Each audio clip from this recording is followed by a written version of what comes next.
అమరావతి నిర్మాణం పేరుతో రాష్ట్రాన్ని అప్పుల ఊబిలోకి నెట్టేస్తున్నారని మాజీ మంత్రి పేర్ని నాని తీవ్ర ఆరోపణలు చేశారు.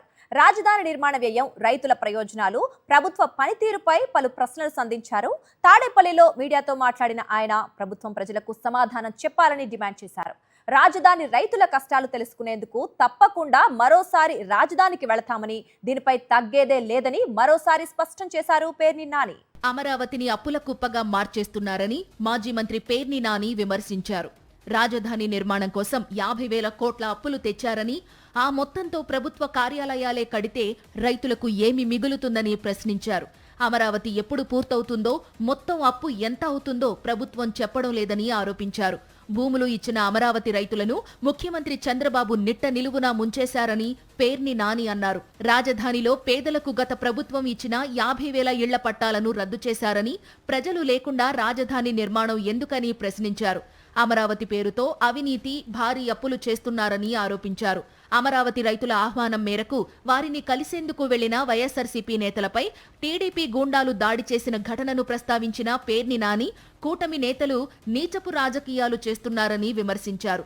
రాజధాని రైతుల సమస్యలను తెలుసుకోవడానికి మరోసారి తప్పకుండా అమరావతి వెళతామని, ఈ విషయంలో తగ్గేదే లేదని స్పష్టం చేశారు. మరి 50,000 ఎకరాలు ఇచ్చినటువంటి రైతుల ప్లాట్లలోకి రిటర్నబుల్ ప్లాట్లో ఇవ్వాల్సినటువంటి చేసి చూపించాల్సినటువంటి సౌకర్యాలు, రోడ్లు, డ్రైన్లు, ఎలక్ట్రిఫికేషను, డ్రైనేజ్ సిస్టమ్ కానీ, అట్లాగే వీటన్నిటినీ గ్రీనరీ అన్నారు. 100 చెప్పారు కదా, వీటన్నిటికి ఎంత అవుతుంది?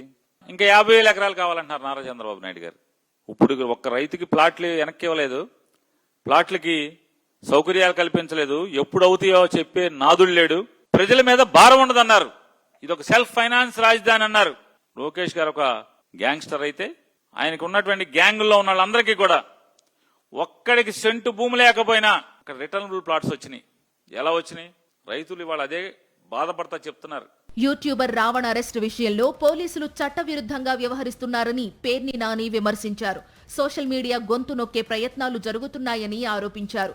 పోలీస్ స్టేషన్ గోడలు దూకి చట్టవిరుద్ధంగా వ్యవహరించిన వారిపై చర్యలు ఎందుకు తీసుకోలేదని ప్రభుత్వాన్ని ప్రశ్నించారు.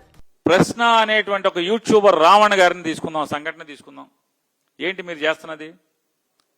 మళ్ళీ వైఎస్ఆర్ కాంగ్రెస్ పార్టీకి, జనసేనకి తగు పెట్టుకుంటాకి ఆ రావణ్ అనేటువంటి యూట్యూబర్ని ఎంచుకున్నారు మీరు.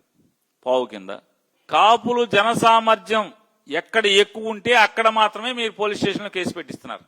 ఎనగుదురులో స్టేషన్ మీద దొమ్మి స్టేషన్లో గోడ దూకెళ్తారు రౌడీ షీటర్లు. అమరావతి నిర్మాణ వ్యయం, రైతుల హక్కులు, అప్పులు, అలాగే యూట్యూబర్ రావణ్ అరెస్ట్ అంశాలపై మాజీ మంత్రి పేర్ని నాని చేసిన విమర్శలు ఏపీ రాజకీయాల్లో చర్చనీయాంశాలుగా మారాయి. ఈ విమర్శలకు చంద్రబాబు ప్రభుత్వం ఎలా స్పందిస్తుందో చూడాలి. మరిన్ని అప్డేట్స్ కోసం ఛానల్ను సబ్స్క్రైబ్ చేయండి. నోటిఫికేషన్స్ కోసం బెల్ ఐకాన్ పై క్లిక్ చేయండి.